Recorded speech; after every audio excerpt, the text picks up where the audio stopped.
முழுக்க முழுக்க essential நியூட்ரியன்ஸையும் multi விட்டமின்ஸையும் ஃபுல்லாக பேக் பண்ணி வச்சுருக்கிற ஒரு பிளான்ட்டை பற்றி தான் நம்ம பார்க்க போகிறோம் ஃப்ரெண்ட்ஸ் எல்லாருக்கும் வணக்கம். எல்லோரும் சௌக்கியமாக இருக்கீங்க அப்படின்னு நான் நம்புகிறேன். நம்ம இன்றைக்கி ஒரு அற்புதமான பிளான்ட்டை பற்றி பார்க்க போகிறோம். அது எல்லாருக்குமே தெரிஞ்ச பரங்கிக்காய் அப்படின்னு சொல்லக்கூடிய எல்லோ பம்ப்கின் தான். மஞ்சள் பூசணின்னு சொல்லுவாங்க, சர்க்கரை பூசணின்னு சொல்லுவாங்க. எங்கள் ஊர் சைடு பார்த்திங்க அப்படின்னா அதை அரசாணிக்காய் அப்படின்னு சொல்லுவாங்க. ஸோ இது நிறைய பேருக்கு தெரியும். இந்த காய் தான் நம்ம நாட்டினுடைய நேஷ்னல் வெஜிடபிள் இல்லைங்களா? அந்த அளவுக்கு அதுக்கு வேல்யூ உண்டு. இந்த செடியில் பார்த்திங்கன்னா எல்லா பார்ட்ஸுமே எடிபிள் தான். அனைத்து பாகங்களுமே மருத்துவ குணம் உடையது, உணவுப் பொருளாக பயன்படுத்தக்கூடியது. நிறைய பேர் அதனுடைய காயை மட்டும்தான் பயன்படுத்தியிருப்பீங்க.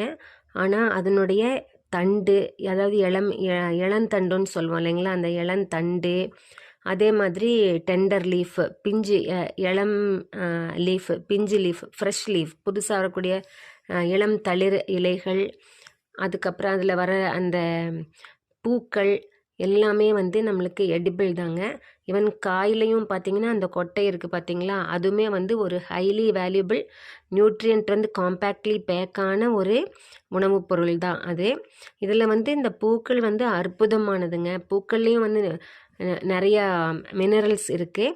இது ஆண் பூக்களை நம்ம பறித்து சமையல் பண்ணிட்டு பெண் பூக்களை விட்டுட்டோம் அப்படின்னு சொன்னால் நம்மளுக்கு அது பெரிய காயா மாதிரி நம்மளுக்கு கிடைக்கும். இந்த பிளான்ட்டில் பார்த்திங்க அப்படின்னு சொன்னால் கரோட்டின்ஸ் ரொம்ப அதிக அளவில் இருக்குது. நம்மளுக்கு கரோட்டின் அப்படின்னா நம்ம எல்லாருக்குமே தெரிஞ்சது கேரட் ஒன்று தான் இல்லைங்களா?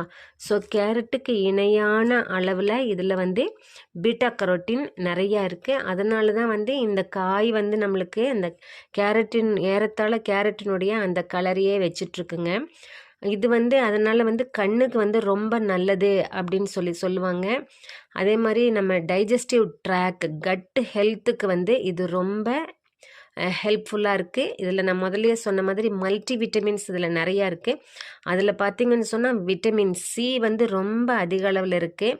அதுக்கப்புறம் இந்த காயில் நார்ச்சத்து அதிகமாக இருக்குங்க. இந்த காயில் மட்டும் இல்லை, இந்த காய் சாப்பிட்டாலும் சரி, இலை சாப்பிட்டாலும், பூ சாப்பிட்டாலும், எது சாப்பிட்டாலுமே அதில் நார்ச்சத்து ரொம்ப அதிக அளவில் இருக்கிறனால பவல் மூமெண்ட்டை ப்ரமோட் பண்ணும். அதனால் கான்ஸ்டிபேஷன் வராமல் பார்த்துட்டு நம்மளுடைய டைஜஸ்டிவ் ட்ராக்கை க்ளீனாக வச்சுக்கிறதுக்கு இது ரொம்ப உதவியாக இருக்குதுங்க.